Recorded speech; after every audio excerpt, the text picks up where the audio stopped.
మా ఊరు నుంచి 12 కిలోమీటర్స్ దూరం ముక్కవారిపల్లికి సార్తో మాట్లాడడానికి వెళ్ళాను అనమాట. అంటే ఇతన్ని ఎమ్మెల్యేగా నిలబెట్టిన అతను ముక్క రూపానంద్ రెడ్డి అనేసి ఉన్నారు. ఆయన్ని కలవడానికి వెళ్ళాను. ఇతన్ని కలిసి ఏంటి అనేసి అడగడానికి వెళ్ళాను. వాళ్ళెవ్వరూ నాతో మాట్లాడడానికి రెడీగా లేరు. ఈవెన్ వాళ్ళందరికీ ఎప్పటి నుంచో ఈ విషయం తెలుసు. నేనే 1.5 years నుంచి కన్వే చేస్తున్నా ఏంటని. వాళ్ళ పేరెంట్స్కి కానీ, ముక్క రూపానంద్ రెడ్డికి కానీ, వాళ్ళ వైఫ్ కానీ అందరికీ నేను చెప్పుకుంటూ వస్తున్నాను.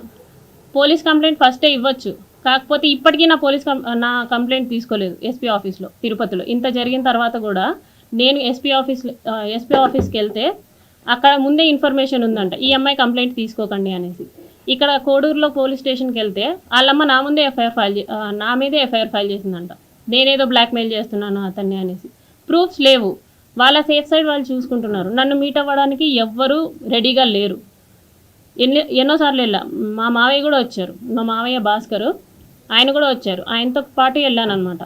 వాళ్ళు పెద్ద వాళ్ళు వచ్చినా కూడా, మా తరపున వాళ్ళు ఎవరు వచ్చినా కూడా వాళ్ళు మాట్లాడడానికి రెడీగా కూడా లేరు. వాళ్ళ అమ్మ నాన్న కానీ, ఫోన్ కాల్స్ కానీ, ఏదైనా కానీ మాట్లాడడానికి రెడీగా లేరు.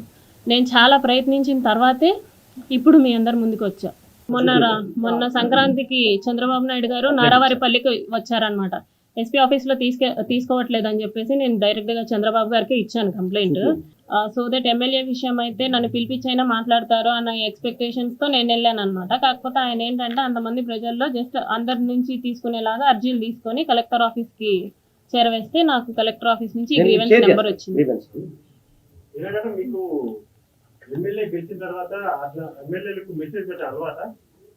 మా ఎమ్మెల్యే కాబట్టి నేను పెట్టానండి. ఎందుకంటే నేను జాయిన్ అవ్వక ముందే అతను ఎమ్మెల్యే అయిపోయాడు కాబట్టి. మా ఇంతకు ముందు ఎమ్మెల్యే కొరమట్ల శ్రీనివాస్ గారు. మాకు పెళ్ళయి 5 years అవుతుందండి. మేము విడిగా ఉంటే 3 years అవుతుంది.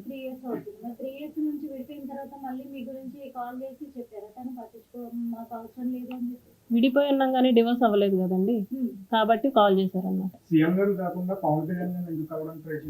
పవన్ కళ్యాణ్ గారిని కలవడానికి కూడా ట్రై చేశాను నేను. త్రూ తాళ్ళూరి రామ్ అని చెప్పేసి OSD ఉన్నారు, ఆయనకి నేను మెసేజ్ చేశాను. ఆయన కూడా వాట్ ఈస్ ద ఇష్యూ అని చెప్పేసి రెస్పాండ్ అయ్యారనమాట.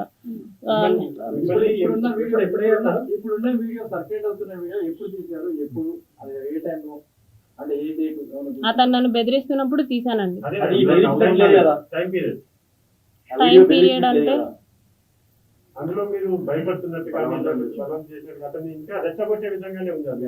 ఎలా ఉందండి రెచ్చగొట్టే విధంగా? ఇక్కడ